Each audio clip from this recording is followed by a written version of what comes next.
Crypto उत्पाद और NFT किसी नियम के तहत नहीं आते और काफी जोखिम भरे हैं। ऐसे लेन देन में किसी नुकसान के लिए कोई नियामक सहायता नहीं हो सकती।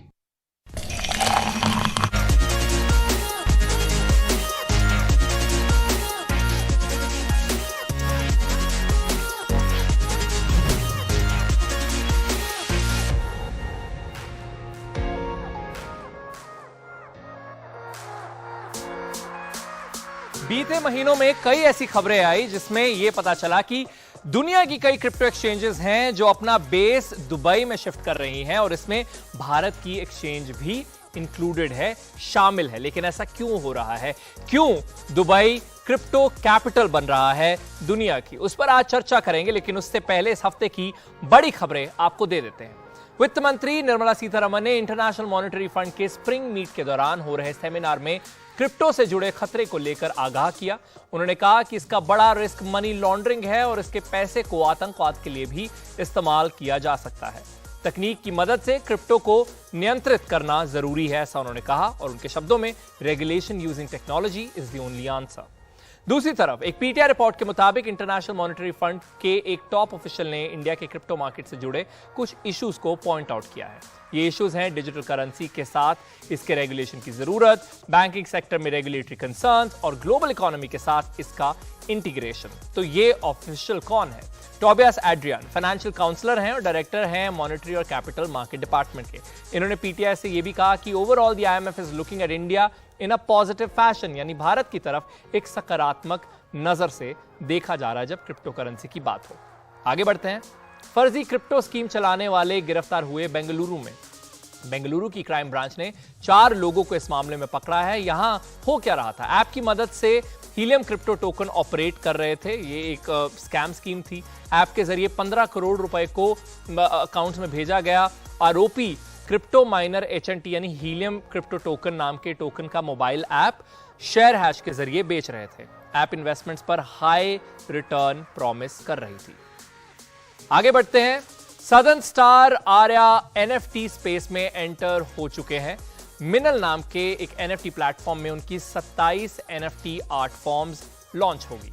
आखिरी बड़ी खबर, मेटावर्स पर लग्जरी ब्रांड हर्मेस ने कहा है कि वो इसे लेकर उत्सुक है। अपनी कम्युनिकेशन के लिए वो इसे इस्तेमाल करेगी और उसकी इसमें दिलचस्पी है। यहां पर इस हफ्ते की बड़ी खबरें खत्म होती हैं। मेरा नाम है अरुण सिंह, शो का नाम है कॉफी एंड क्रिप्टो। और हाल ही में एक इंडिया बेस्ड क्रिप्टो एक्सचेंज ने दुबई को अपना बेस बना लिया। क्रिप्टो करेंसी एक्सचेंज बायबिट ने भी अपने हेडक्वार्टर को सिंगापुर से दुबई में शिफ्ट कर लिया। कुछ समय पहले ग्लोबल क्रिप्टो एक्सचेंजेस जैसे कि एफटीएक्स और बाइनेंस ने भी दुबई के लिए लाइसेंस लिया। तो सवाल सबसे बड़ा यही उठता है कि क्यों बन रहा है दुबई दुनिया का क्रिप्टो कैपिटल? अब उसके कुछ वजह हैं जो हम आपको देने वाले हैं। तो सबसे पहले तो दुबई ने वर्चुअल एसेट्स को गवर्न करने वाला पहला लॉ इंट्रोड्यूस किया। तो इससे क्या होता है? लीगल हो जाता है। तो देखिए, वर्चुअल एसेट्स को वहां लीगल कर दिया गया और इस लॉ का नाम है Dubai virtual asset regulation law. इसका उद्देश्य क्या है? दुबई और यूएई को क्रिप्टो मार्केट प्लेयर्स के लिए रीजनल और ग्लोबल डेस्टिनेशन बनाना। यानी एक तरफ से सरकार की तरफ से एक इंकरेजमेंट आई है और उसी की वजह से जो इंटरनेशनल प्लेयर्स हैं वो दुबई को अपना बेस बना रहे हैं। अब साथ ही साथ क्रिप्टो करेंसी सेक्टर के लिए वहां एक इंडिपेंडेंट रेगुलेटर भी स्थापित किया गया है। इसका नाम है Dubai virtual assets regulatory authority, VARA भी उसे बुला सकते हैं। अब इसकी कई जिम्मेदारियां हैं और ये सारी जिम्मेदारियां जो है वो ट्रेड को प्रमोट करती हैं। अब ये जिम्मेदारियां जैसे कि नए क्रिप्टो टोकन के इश्यूएंस की रेगुलेशन करना, वर्चुअल एसेट के ट्रेडिंग के लिए सुपरवाइजिंग कंट्रोलिंग करना, प्रोटेक्शन देना यूजर्स को और एक्सचेंजेस को, और ट्रांजैक्शंस की मॉनिटरिंग करना। तो ये सारी वजहें हैं जिसकी वजह से दुबई एक हॉट डेस्टिनेशन बनती जा रही है जब हम क्रिप्टो करेंसी की बात करते हैं। लेकिन अब ये एक साइड है स्टोरी की। दूसरी साइड ये भी है कि क्योंकि इंडिया में 30% टैक्स लग रहा है, सरकार का रवैया जो क्रिप्टो करेंसी की तरह ज्यादा सकारात्मक नहीं है, तो वो एक ब्रेन ड्रेन एक टर्म है अंग्रेजी की। यानी यहां के बहुत सारे लोगों के जहन में अब ये बात आ गई है कि बाहर की जो एक्सचेंजेस हैं उसमें ट्रेडिंग करना शायद ज्यादा प्रॉफिटेबल हो सकता है। तो इन दोनों चीजों की चर्चा करेंगे, इन दोनों पहलुओं की चर्चा हम करेंगे हमारे मेहमानों के साथ। हमारे साथ हैं ओम मालविया, प्रेसिडेंट एजॉस इंडिया के, सचिन जॉली पार्टनर हैं डीएमडी एडवोकेट्स के, टैक्स लॉयर हैं। शुरुआत ओम आपसे करते हैं। हमने तो बता दिया कि क्यों दुबई इमर्ज कर रहा है एक क्रिप्टो कैपिटल के तौर पर इंटरनेशनल लेवल पर। आपको क्या लगता है, आप एक क्रिप्टो एंथुसियास्ट होने के बेस पर आप क्या कहते हैं कि क्यों दुबई इस तरीके से इमर्ज कर रहा है? तो पहली चीज तो ये है देखने की कि दुबई में हर चीज की इन्होंने एक बॉडी एस्टेब्लिश कर दी है, जैसे आपने बताया जी। कि वहां पे रेगुलेशंस के लिए एक पर्सन्स अपॉइंटेड है कि आपका काम यही रेगुलेट करना। सेकंड चीज इज कि जो भी आप इसको दो चीजों में देख सकते हैं, पहले होते हैं ट्रेडर्स और दूसरा आप कह सकते हो एंटरप्रेन्योर्स और स्टार्टअप फाउंडर्स, राइट। अब जो ट्रेडर्स है उनके लिए दुबई में it's a regulation friendly country, तो उनके लिए वहां पे ट्रेड सेटलमेंट, अपने टैक्सेस करना और हर चीज का एक ट्रैक रखना बहुत ज्यादा इजी है। जबकि इंडिया में अभी भी बहुत सारा कंफ्यूजन है। आप एक सेंट्रलाइज एक्सचेंज पे ट्रेड कर रहे हो तो क्या करना पड़ेगा, अगर आप डिसेंट्रलाइज एक्सचेंज पे ट्रेड करोगे तब तो पूरा कंफ्यूजन, किसी को कुछ नहीं पता कि क्या करना है, कैसे आपको टीडीएस देना है, क्योंकि डिसेंट्रलाइज एक्सचेंज आपका एक गणित के फॉर्मूले पे चलता है। और दूसरा जो फाउंडर्स हो गए, जो एंटरप्रेन्योर्स हो गए, उनके लिए वो बहुत अच्छे, उनके पास बहुत सारे इनोवेटिव आइडियाज है आज के जमाने में। नया इनोवेशन वेव है, तो उनको वहां पे अपने जो भी आइडियाज है, अपने बिजनेस एस्टेब्लिश करना बहुत इजी लग रहा है। और उनको वो दुबई में बैठ के अपना बिजनेस बना सकते हैं और वो दुनिया के सारे यूजर्स उस बिजनेस प्रोडक्ट को यूज कर सकते हैं। तो ये बड़ा सकारात्मक तरीका है उनका। ठीक है, तो जैसा मैंने कहा कि इस कहानी के दो पहलू हैं। एक तो ऑफ कोर्स यही कि दुबई इस तरीके से मर्ज कर रहा है, दूसरा ये जो भारत में ब्रेन ड्रेन हो रहा है। सचित हमारे साथ है। सचित, आप एक टैक्स एक्सपर्ट हैं और आपने देखा है कि बीते कुछ महीनों में हमने देखा है कि एक नई टैक्स रजीम आई है। 30% का टैक्स लग रहा है, 1% का टीडीएस लग रहा है। वहीं अभी हाल ही में एक यूपीआई से जुड़ी हुई भी कॉन्ट्रोवर्सी हुई, जहां पे जो यूपीआई की रेगुलेटरी है उन्होंने कहा कि हम नहीं जानते कि कोई क्रिप्टो एक्सचेंज यूपीआई यूज कर रही है या नहीं, और इसके चलते कई एक्सचेंजेस ने बंद कर दिया यूपीआई से पेमेंट लेना। तो ये एक ऐसे लेवल की तरफ हम बढ़ रहे हैं जहां पे इनकरेजमेंट तो है ही नहीं, रादर डिस्करेजमेंट ज्यादा हो रही है। आपने बिल्कुल ठीक नब्ज पकड़ी है कि एक बिजनेसमैन के लिए उसको पता होना चाहिए जब वो शुरू करता है कि उसको क्या क्या कानून, क्या अधिनियम लगते हैं, उसका टैक्स, उसका कर कितना बनता है। अगर आप उसके बिजनेस शुरू करने के बाद उसको बताएंगे कि आपको 10 रेगुलेशन या 10 कानून, अधिनियम फॉलो करने हैं, तो वो नहीं कर पाएगा और उसके लिए बिजनेस अनवायबल हो जाता है। सिमिलरली अगर आप टैक्स इंपोज कर देंगे आफ्टर द बिजनेस, सो वो थोड़ा कहीं उसके लिए डिस्करेजमेंट हो जाता है। देखिए, अगर आप बिजनेसमैन को पहले बता देंगे कि इतना टैक्स है, ये रेगुलेशन है, वो अपनी एक्टिविटीज कर सकता है, उसी के हिसाब से प्लान कर सकता है एंड उसके साथ मूव फॉरवर्ड कर सकता है, अपने कॉस्ट में टैक्स को इंक्लूड कर सकता है और उसके आगे बढ़ सकता है। बट एक तरीके से आप कह रहे हैं कि अभी हमारी कोई रेगुलेशन नहीं है पर हम टैक्स लगाएंगे, और वो भी इतना अधिकतम टैक्स 30%, आप लॉस नहीं देंगे, आप डिडक्शन नहीं देंगे खर्चों की। तो ये ऐसा लग रहा है कि जैसे सरकार चाहती है कि क्रिप्टो बिल्कुल ही बंद हो जाए, और क्रिप्टो के साथ साथ एनएफटीज जो बिल्कुल सेपरेट है, कंप्लीटली डिफरेंट चीज है, उसको भी इकट्ठे क्लब करके आप बंद करना चाहते हैं। तो आपको लगता है कि कहीं ना कहीं अगर सरकार को ये इनकरेज नहीं करना है तो कुछ अमेंडमेंट आप एक्सपेक्ट करते हैं? अभी रेगुलेशन तो शायद थोड़ी दूर ही नजर आ रही है, बट आपको लगता है जो ऑलरेडी एग्जिस्टिंग चीजें हैं, जैसे सेट ऑफ वाला रूल हुआ, 1% टीडीएस वाला रूल हुआ, 30% टैक्स वाला रूल, उनमें से कोई एक चीज पर आप देखते हैं? और अगर हाँ, तो किन में से आपको लगता है बदलाव सबसे ज्यादा होना चाहिए? किन इन 3 चीजों में से सबसे जल्दी बदलाव किस में होना चाहिए?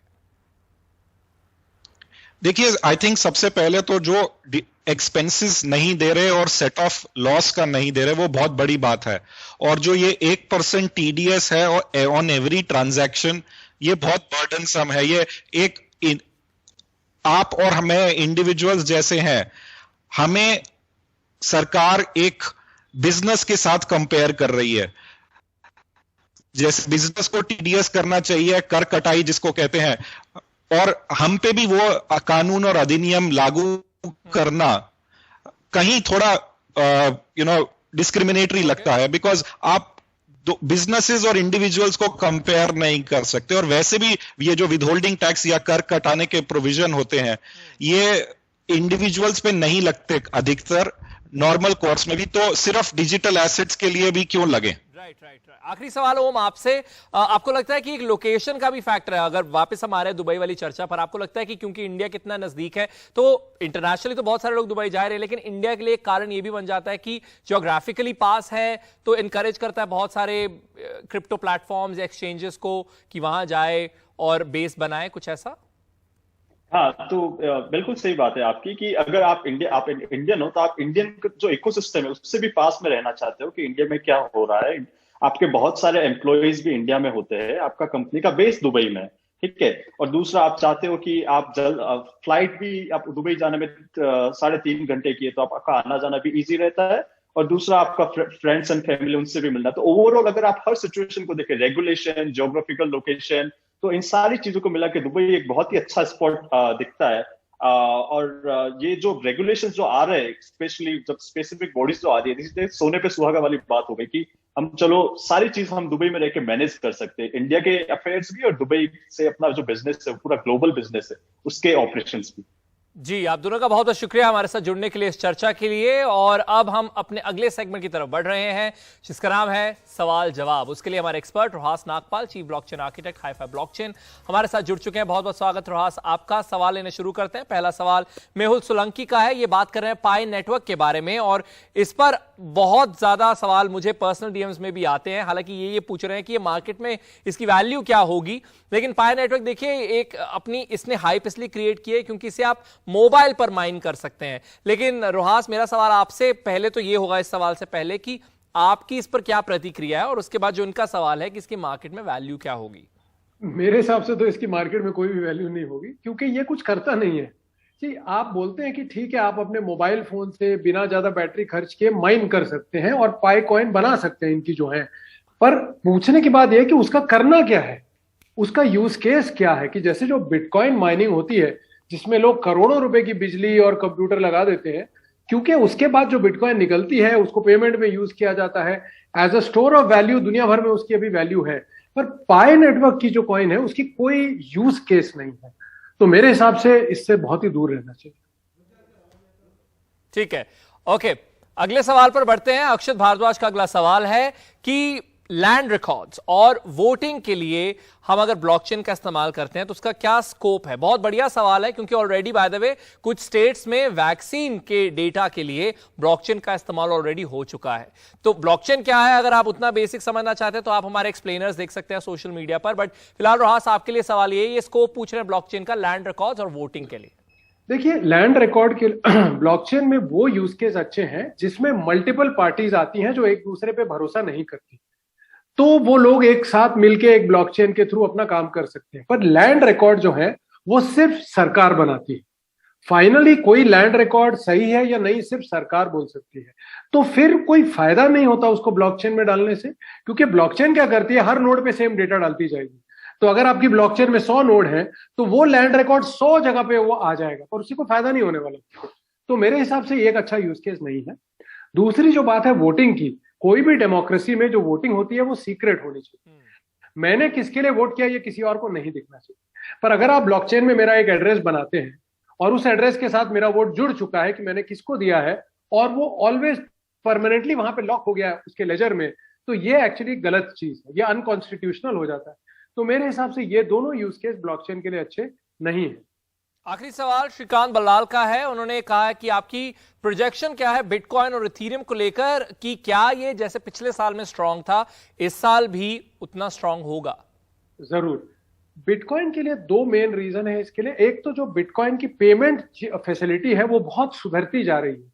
हम बोलते हैं कि बिटकॉइन बहुत स्लो है, बहुत महंगा है, पर लाइटनिंग नेटवर्क जैसा आया है जिसकी वजह से आज एल सैल्वाडोर में अगर आप जाएंगे तो आप मैकडोनल्ड में जाके बर्गर भी खरीद सकते हैं और इमीडिएट उसकी पेमेंट आप कर सकते हैं। तो बिटकॉइन पेमेंट बहुत तेज होने लग गई है। और दूसरी बात, बिटकॉइन में smart contract, NFT, decentralize finance और डैप्स ये भी आने लग गई हैं। बहुत कुछ अच्छे अच्छे प्रोजेक्ट्स बने हैं जैसे stacks, liquid network, omni layer. इनकी वजह से बिटकॉइन अब सिर्फ एक पेमेंट के लिए नहीं रहा है, उसके ऊपर बहुत सारी और यूज केसेस भी बन रही हैं।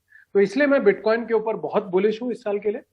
इथेरियम की जहां तक बात है, अगर इस साल इथेरियम का जो मर्ज है अगर वो हो जाता है, क्योंकि बहुत डिले होते रहता है, पर अगर वो हो जाता है सक्सेसफुली, तो इथेरियम की वैल्यू बहुत बढ़ेगी, क्योंकि वो प्रूफ ऑफ वर्क से प्रूफ ऑफ स्टेक में जा रहा है, जिससे इन्वायरमेंटल कॉस्ट बहुत कम हो जाती है। तो बहुत सारे जो लोग हैं जो आज इथेरियम नहीं खरीदते क्योंकि उसके पीछे इन्वायरमेंटल कॉस्ट बहुत होती है, वो भी उसे लेना शुरू करेंगे।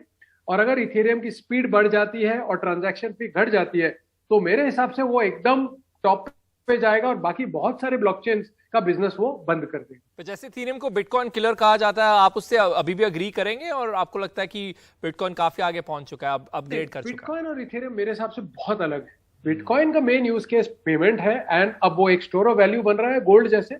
और इथेरियम जो है वो एक डिसेंट्रलाइज्ड ब्लॉकचेन है, जिसके ऊपर बहुत सारे बिजनेसेस आके अपने अपने टोकन चलाते हैं, और हर टोकन एक अलग बिजनेस करता है। तो मेरे हिसाब से ये दोनों बहुत ही अलग हैं और दोनों एक साथ काफी आगे बढ़े। जी, बहुत बहुत शुक्रिया रोहास। इसी के साथ ही ये सेगमेंट खत्म होता है, लेकिन आप कहीं जाइए मत, क्योंकि हम ब्रेक के बाद, क्योंकि अब बिटकॉइन की बात कर ही रहे हैं, तो फिजिकल बिटकॉइन की बात भी करेंगे और उसको लेकर हमारे कुछ सवाल हैं आपसे। तो कहीं जाइएगा मत, देखते रहिए कॉफी एंड क्रिप्टो।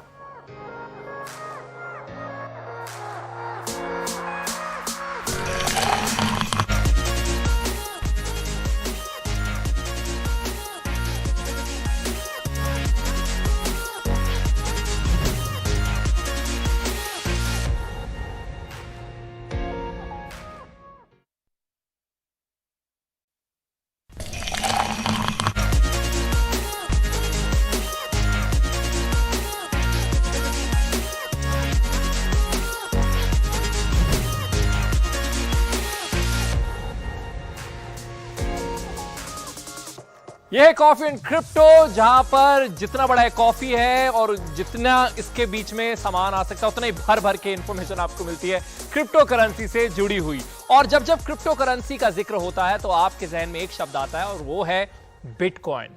अब ऐसा ही एक और शब्द इसके साथ जुड़ गया, वो है फिजिकल बिटकॉइन। और लोग सोच रहे हैं ये क्या होता है। ज्यादा खास फिनोमेना नहीं है, आपको बता देते ये क्या है। ये एक करेंसी की तरह ही है, जैसे नोट और सिक्के होते हैं जिसका फिजिकल फॉर्म होता है, तो समझ लीजिए बिटकॉइन का फिजिकल फॉर्म। अब इसे मेटल से बनाया जाता है, लोगो तो होता ही है इसके ऊपर बिटकॉइन का, लेकिन साथ ही साथ कितनी उसमें जो वैल्यू है वो भी जो है वो पता लग जाती है, लेकिन वो एक की के जरिए पता लगती है। जैसे जो हमारे नोट या सिक्के होते हैं उसमें कोई न्यूमेरिक लिखा होता है, तो जो फिजिकल बिटकॉइन होता है उसमें एक प्राइवेट की प्रिंटेड होती है, और की में कॉइन की असल कीमत होती है कि वो एक बिटकॉइन की वैल्यू है उसकी 5 की या 50 की। समझ लीजिए जैसे एटीएम कार्ड होते हैं, अगर उस कार्ड की अगर वैल्यू पूछी जाए तो कोई नहीं है, राइट, लेकिन उसके ऊपर जो मैग्नेटिक स्ट्रिप है उसमें सारी जानकारी होती है और उसकी वैल्यू है, और उसी के जरिए हम असल करेंसी तक पहुंचते हैं। तो फिजिकल बिटकॉइन समझ लीजिए एक सिक्का जिसके पीछे प्राइवेट की है, और उस की में वैल्यू है बिटकॉइन की। रोहास नागपाल हमारे साथ जुड़ चुके हैं, चीफ ब्लॉकचेन आर्किटेक्ट हाई5 ब्लॉकचेन से। कैसे क्रिएट होते हैं ये फिजिकल बिटकॉइन, रोहास? तो जैसे मैं एक एग्जांपल देता हूं, ये जो सामने है ये 100-200 रुपए में मिलती है, ऐसी दिखने में अच्छी है, थोड़ा गोल्ड वोल्ड कलर लगा है, पर इसकी कोई वैल्यू नहीं होती है क्योंकि इसमें सिर्फ बिटकॉइन का लोगो है और थोड़ी ड्राइंग है। बट अगर इसके साथ एक प्राइवेट की भी होती तो मैं बताता हूं वो कैसे चलता है कि जब भी हम कोई भी क्रिप्टो को होल्ड करते हैं तो हमें एक्चुअली जो मिलता है वो होता है एक एड्रेस जो एक बैंक अकाउंट नंबर जैसे होता है, और उसके साथ एक प्राइवेट की, आप इसको अपना पासवर्ड समझ लीजिए। कभी भी अगर आपको अपनी बिटकॉइन मूव करनी है अपने एड्रेस से, तो आपको उस प्राइवेट की के साथ एक ट्रांजैक्शन साइन करनी होती है, जैसे बैंक में हम पासवर्ड के साथ लॉगिन करके पैसे ट्रांसफर कर सकते। बिल्कुल। तो जब ये शुरू हुई थी कॉइने, तो इनके सामने एक एड्रेस आता था जो आप दुनिया को दिखा सकते थे, और पीछे एक प्राइवेट की आती थी, और उसके थ्रू आप जो इसकी एक्चुअली जो इसके साथ लिंक्ड है एड्रेस, वो बिटकॉइन मूव कर सकते थे और उसकी रियल वैल्यू होती थी। तो ये कौन बनाता, कौन है ये? जरूर। तो जो शुरू जिसने किया था अमेरिका में, उसने कुछ साल तो बेच लिया, फिर गवर्नमेंट ने उसको पकड़ा और बोला कि अगर तुम ऐसा करोगे तो तुमको मनी ट्रांसमीटर का लाइसेंस लेना जरूरी है। तो उसने वो बिजनेस बंद कर दिया, पर आज बहुत सारे लोग ये कर रहे हैं, और आप और मैं भी कर सकते हैं, कोई हमें रोक नहीं सकता इसके। एक बार आप दिखाई दीजिए जो आपके हाथों में है, तो देखिए वो एक सुवेनियर है, वो एक शो पीस है जो रोहास के हाथ में चमक रहा है, और लेकिन इसके ऊपर क्योंकि कोई की नहीं है, ठीक वही वाली एग्जांपल कोई एटीएम कार्ड हो, कोई वाउचर हो, जिसके ऊपर अगर मैग्नेटिक स्ट्रिप नहीं है, इंफॉर्मेशन नहीं है उसकी वैल्यू की, तो फिर वो उसका कोई काम नहीं है। ठीक उसी तरीके से एक शो पीस में और एक एक्चुअल फिजिकल बिटकॉइन में जिसके ऊपर की हो, उसमें बहुत फर्क है। लेकिन रोहास, इसकी क्या हमें जरूरत है? क्योंकि सब कुछ तो वैसी ब्लॉकचेन पर है, वर्चुअली है ही, तो क्या हमें फिजिकल बिटकॉइन की जरूरत है? नहीं, हमें इसकी बिल्कुल भी जरूरत नहीं है। और अगर आपको बहुत ही सेफ रखनी है बिटकॉइन, तो पेपर वॉलेट पर आइए। आप ये जो एड्रेस और ये प्राइवेट की मैं बोल रहा था, उसको प्रिंट आउट लेके 2-4 जगह सेफली रख दीजिए, वो सबसे बेस्ट है। या आप सॉफ्टवेयर वॉलेट रख सकते हैं, बट ऐसा टाइप का नहीं, मेरे हिसाब से नहीं रखना चाहिए। ये खाली शो के लिए ठीक है। इसमें कोई कैच है या कोई ऐसा कोई? हाँ, हो सकती है, बिकॉज ये जो आपको बेचेगा जिसमें प्राइवेट की पीछे लगी है, हमें कैसे पता कि उसने कॉपी करके नहीं रखी हुई? और हम इसमें अगर अपने और बिटकॉइन जोड़ते रहेंगे, क्योंकि हम इसको वॉलेट समझते हैं, तो प्राइवेट की किसी और के पास भी पड़ी है, वो पूरा खाली कर सकता है उसको। इसलिए हमें ऐसा कभी भी नहीं यूज करना चाहिए। बिल्कुल, बहुत सही आपने पॉइंट बताया। और अगर आप हमारे दर्शकों को वो भी बता दें, प्राइवेट की, पब्लिक की, क्योंकि बहुत सारे दर्शक जो है ये भी जानना चाह रहे होंगे कि हम की बार बार बोलते जा रहे हैं। ऑफ कोर्स हमने पुराने एपिसोड में से पूरा एक्सप्लेन किया, अगर क्विकली जाते जाते आप वो भी बता दें। तो की जो है एक नंबर जैसी है, एक बड़ा सा नंबर आप समझ के चलिए। तो जो एल्गोरिदम है जिसके ऊपर बिटकॉइन चलती है, वो हर वॉलेट में 2 चीजें बना के देता है, एक एड्रेस और उसके साथ जुड़ी हुई प्राइवेट की। 2 बड़े बड़े नंबर है। एड्रेस आप दुनिया को दिखा सकते हैं, और अगर किसी ने भी आपको बिटकॉइन भेजनी है तो वो उस एड्रेस पे भेज देगा, जैसे आपका यूपीआई आईडी हो या बैंक अकाउंट नंबर। पर अब जो बिटकॉइन आपके एड्रेस में आ गई है, उसको अगर आपको कहीं और भेजना है, तब आपको अपनी प्राइवेट की देनी है, जो कि एकदम सीक्रेट नंबर है, जो आप दुनिया में किसी को बताएंगे नहीं, और उसको आप प्रिंट करके अपने पास रखते हैं जी। और जब भी आपको ट्रांसफर करना है, आप उसको एंटर करके वो भेज सकते हैं। तो प्राइवेट की हमें बहुत केयरफुली रखनी है। जी, बहुत बहुत शुक्रिया रोहास हमारे साथ जुड़ने के लिए और चर्चा करने के लिए फिजिकल बिटकॉइन पर। फिलहाल वक्त आ गया है कि मैं आपसे अलविदा लूं, लेकिन हर शुक्रवार आप ये खास शो देख सकते हैं जिसका नाम है कॉफी एंड क्रिप्टो। कोई फीडबैक हो तो सोशल मीडिया पर आप वो लिख सकते हैं, कोई क्वेरी हो तो वीडियो शूट करके अपनी हमें भेजिए, हम उसे अपने एपिसोड में शामिल जरूर करेंगे। मेरा नाम है अरुण सिंह, मेरी तरफ से अलविदा।